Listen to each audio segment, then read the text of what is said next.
Son Valentín Faxín, profesor de portugués na Escola de Idiomas de Santiago de Compostela e autor deste libro. Estou a estudar portugués.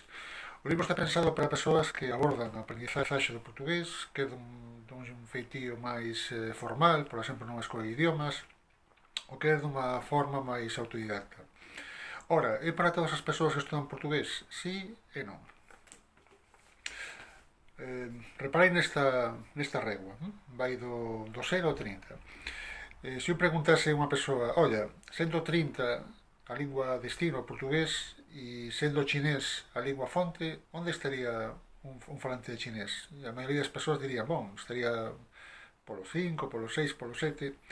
Se fose o inglés estaría máis perto, se fose o italiano aínda máis perto. E a questón realmente importante é, e onde está unha persoa que fala español? E unha persoa que fala galego? Unha persoa que fala español, segundo os meus alumnos, estaría por volta do 24 e 25. E unha persoa que fala galego, segundo os meus alumnos, estaría entre o 27 e o 28. Así sendo, este manual está pensado para abordar aquilo que nos falta. Quer dizer, non se trata de ver tudo, mas ver aquilo que nos falta para chegar ao portugués, quer a partir do español, quer a partir do galego. Que vamos a encontrar neste libro? Por exemplo, no campo da fonética podemos encontrar questões como os fonemas nasais, sei lá, irmão, corações. Podemos encontrar o S sonoro, coisa, dizer, fazer, e dicas para pronunciarmos ambos.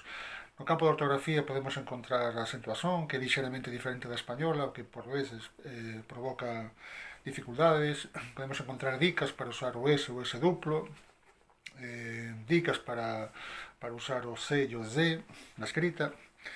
Que máis podemos encontrar? No campo da gramática abordaremos o infinivo flexionado, abordaremos o futuro conxuntivo, cando usamos medio, cando usamos medio.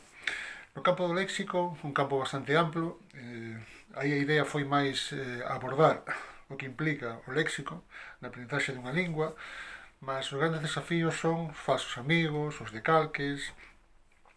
E por fin, no campo textual, no campo dos nexos, que nexos usamos para expresar a hipótese, por exemplo, para expresar a dúbida, para expresar a temporalidade.